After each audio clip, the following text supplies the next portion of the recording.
ایک عورت تھی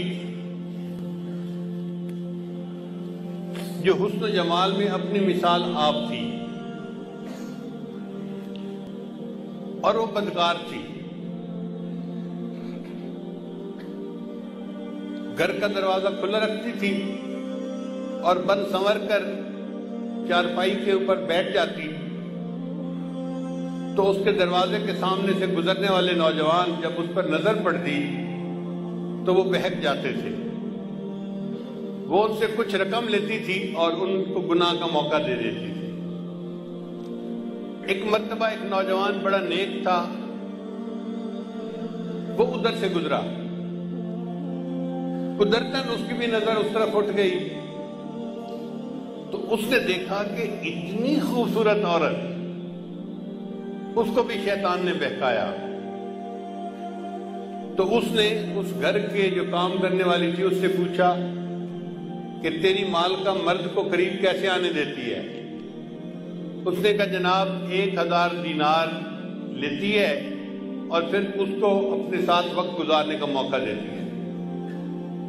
اب یہ نوجوان واپس تو گھر آ گیا مگر سوچتا رہا کہ میں 1000 دینار اکٹھا کروں پھر مجھے اس عورت کے ساتھ وقت گزارنے کا موقع مل جائے.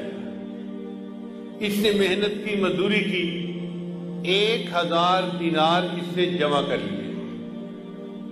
ایک دن یہ اس عورت کے پاس گیا اور 1000 دینار اس نے دے دیے. عورت نے کہا کہ ٹھیک ہے اب تم آؤ اور میرے ساتھ چارپائی پہ بیٹھ سکتے ہو. یہ جب اس کے ساتھ چارپائی پر بیٹھا نا تو اس کے دل پہ اللہ کا خوف غالب آ گیا کہ اب تک میں نے جو عبادت کی ہے کہیں اللہ تعالیٰ اس عبادت کو ٹھکرا نہ دے کہ تو بالآخر گناہ کا ارتکاب کر بیٹھا.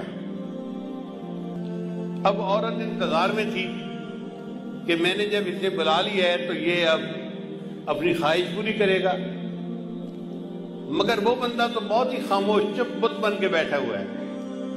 تو عورت نے اس سے پوچھا کہ بھئی میں نے تو تمہیں یہاں نہیں بلایا، تم خود آئے ہو. اس نے کہا میں اپنے نفس کی خواہش کی وجہ سے آ تو گیا تھا لیکن جب میں یہاں چارپائی پر آ کر بیٹھا ہوں نا تو میرے اوپر اللہ کا خوف غالب آ گیا اور میں نے ارادہ ترک کر دیا، میں تیرے ساتھ گناہ نہیں کروں گا. اور جو 1000 دینار میں نے دیے ہیں وہ بھی تیرے ہی، میں تجھ سے واپس نہیں لیتا اور میں اپنے گھر جا رہا ہوں. یہ کہہ کے وہ نوجوان گناہ کیے بغیر اٹھا اور اپنے گھر کی طرف چل پڑا. عورت نے اس سے جاتے جاتے پوچھ لیا کہ تم کس گاؤں کے رہنے والے ہو؟ اس نے گاؤں کا نام بتا دیا. چند دن گزرے تو اس عورت کے دل میں خیال آیا کہ یہ ایسا نوجوان ہے جس نے پہلے کبھی گناہ نہیں کیا، پہلا گناہ کرنا تھا اور اس پر اتنا خوف غالب آ گیا اور میں تو روز گناہ کرتی ہوں اور میں توبہ نہیں کرتی تو مجھے بھی اللہ سے ڈرنا چاہیے. چنانچہ اس نے نیت کر لی کہ میں بھی آج کے بعد یہ بدکاری والے گناہ کو چھوڑ دیتی ہوں.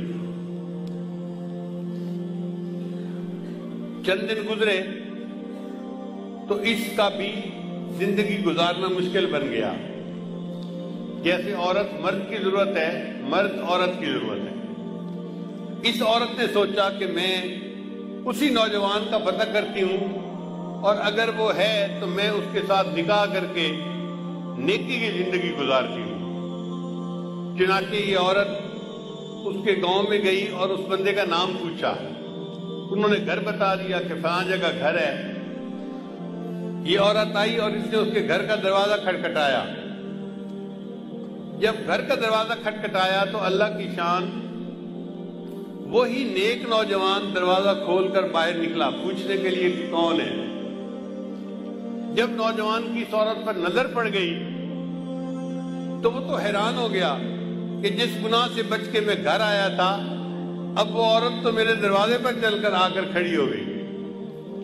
تو اس نے ایک زور کی آہ بھری اور وہ گرا اور فوت ہو گیا. عورت کو بڑا افسوس ہوا. یہ چند دن وہیں رہی.